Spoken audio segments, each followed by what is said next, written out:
Compromise होते हैं।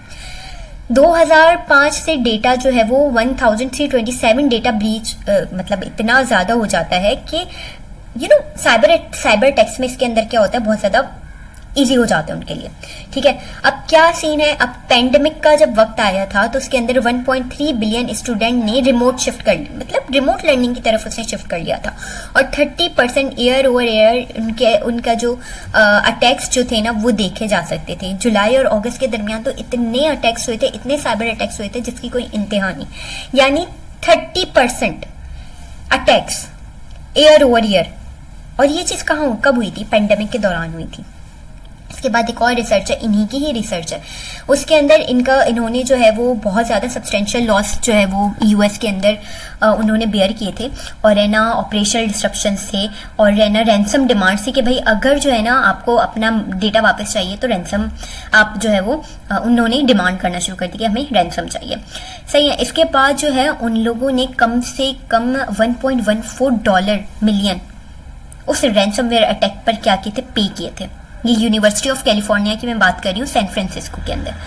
और ना सिर्फ ये बल्कि जो अटैक जो था ना वो डायरेक्ट क्रिटिकल सिस्टम पे था, उसने एजुकेशनल एक्टिविटीज़ को डिस्टर्ब किया था। और ये चीज़ें जो है वो पब्लिक स्कूल जो कि एक हार्टफोर्ड पब्लिक स्कूल है उसके अंदर भी देखी गई थी। और ये सारी ये जो चीज़ थी, रैंसमवेयर इंसिडेंट थे, ये सारे डे टू डे इस तरह से जो है इंस्टीट्यूशन की क्रेडिबिलिटी, उसकी इमेज को बहुत ज़्यादा ख़राब कर रहे थे। और जो है बहुत ज़्यादा क्या हो गया था, प्रॉब्लमैटिक सिचुएशन से स्कूल गुजर रहा था।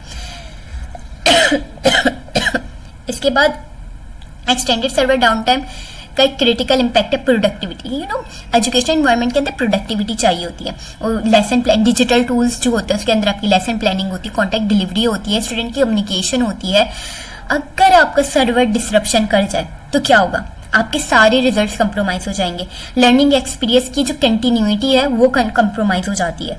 डाउन टाइम जो होता है ना यार, देखिए डाउन टाइम का प्रॉब्लम ये है कि अगर सर्वर डाउन टाइम हो गया ना, अगर सर्वर बैठ गया तो बहुत सारी चीज़ें इफेक्ट होती हैं। स्कूल के अंदर की स्कूल की मेंटेनेंस तो होती ही होती है, आपका एकेडमिक जो आपका एडमिनिस्ट्रेटिव स्टाफ है वो तो इफेक्ट करता है, एकेडमिक स्टाफ कितना है ना प्रॉब्लम कर जाता है।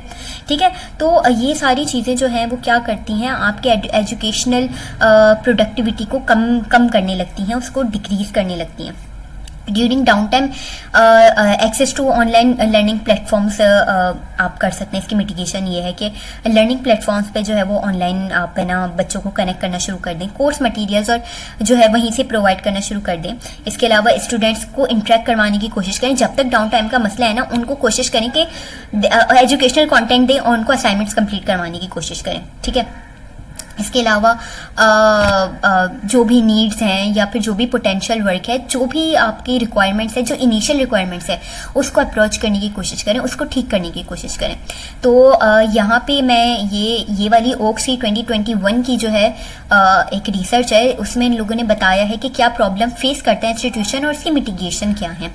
इसके बाद है ना OAKS की एक और 2021 की क्लाउड कंप्यूटिंग पे इन्होंने अपनी ही रिसर्च के अंदर बात की है कि अगर आपको इन चैलेंजेस को ओवरकम करना है तो आपको क्लाउड कंप्यूटिंग की तरफ जाना पड़ेगा, जो कि फ्लेक्सिबल भी होता है, कॉस्ट इफेक्टिव सोल्यूशन भी है। क्लाउड टेक्नोलॉजी, हाँ ठीक है, क्लाउड टेक्नोलॉजी आपकी जो है वो साइबर अटैक्स के ज़्यादा जो है वो करीब होती है, लेकिन भाई आपके पास IT डिपार्टमेंट होता है, वो इन चीज़ों को कंट्रोल करने के लिए बैठा हुआ है। ठीक है, उसके अंदर ना होता है ये क्लाउड जो आपकी टेक्नोलॉजी होती है ना, उसका मेंटेनेंस एक्सपेंस की बात कर दी जाए, सपोर्ट की बात कर दी जाए, टेक्निकल स्टाफ की बात कर दी जाए, ये ना यहाँ पे इसकी मेंटेनेंस जो होती है बहुत है ना फ्लेक्सिबल होती है, कॉस्ट इफेक्टिव होती है। ठीक है, इसके यहाँ पे ज़्यादा बंदा भी नहीं चाहिए। और है ना यहाँ पे सारी जो टीचर्स हैं, आपकी पूरी फैकल्टी है, वो एक जगह क्या कर सकती है, वहाँ पे रह के, वहाँ पे बैठ के, जहाँ पे जो भी प्रॉब्लम आ रहा है वहीं पे सॉल्व कर लिया। तो अगर मैंने यहाँ पे प्रॉब्लम, क्लाउड कंप्यूटिंग में क्या होता है, अगर मैंने यहाँ पे प्रॉब्लम सॉल्व किया तो दूसरी तरफ वो प्रॉब्लम उनके पास सॉल्व हुआ आएगा। तो ये जो है ना, ये टेक्नोलॉजिकल इंफ्रास्ट्रक्चर में ना थोड़ा दिमाग लगाने की ज़रूरत होती है। अगर जो हम लोग की क्लाउड टेक्नोलॉजी इतनी अच्छी हो जाए तो हमारा जितनी भी है ना प्रॉब्लम्स है वो क्या हो जाएंगे, सॉल्व हो जाएंगे। ठीक है, तो ये OAKS ने बहुत अच्छी research the, one of the best researches of my paper of this paper OAKS 2021 की रिसर्च है। इसकी मैंने बिब्लियोग्राफी के अंदर इसका रेफरेंस भी दिया हुआ है। बहुत अच्छी रिसर्च है ये, तो बहुत अच्छा काम किया हुआ है इसके अंदर।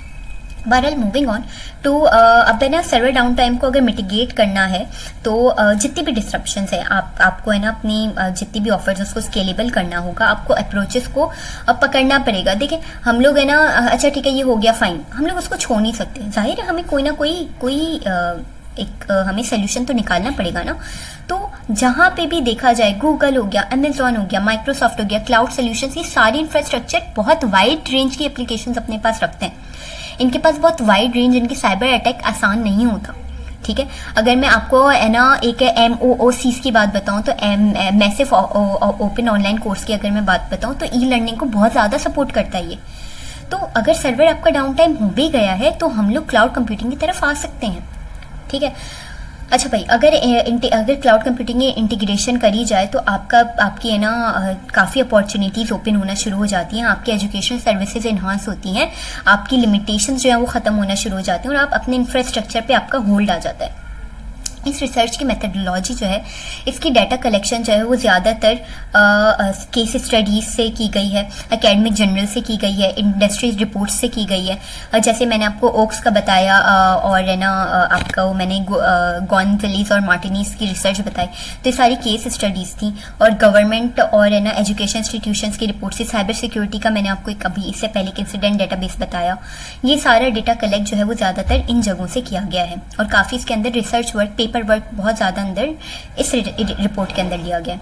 इसके बाद डाटा एनालिसिस की बात करें तो जो डाटा कलेक्ट हुआ है तो सेकेंडरी सोर्स जो थी वो टेक्स्ट से, यानी मुझे ऐसा लगा कि कुछ ऐसे पैटर्न्स हैं जो कि मेरे इस रिसर्च पेपर से क्या करें मैच करें, तो वहाँ से जो है वो इंसाइट्स ली गई हैं। और है ना क्या रीजंस है, क्या इम्पैक्ट्स हैं सर्वर डाउन टाइम के, क्या एक्सपीरियंसेस हो सकते हैं, कैसे इंस्टीट्यूशन मिटिगेट कर सकता है उसे, और कैसे जो है वो डेटा सिक्योरिटी को इंश्योर कराया जा सकता है from that cyber attacks and data losses.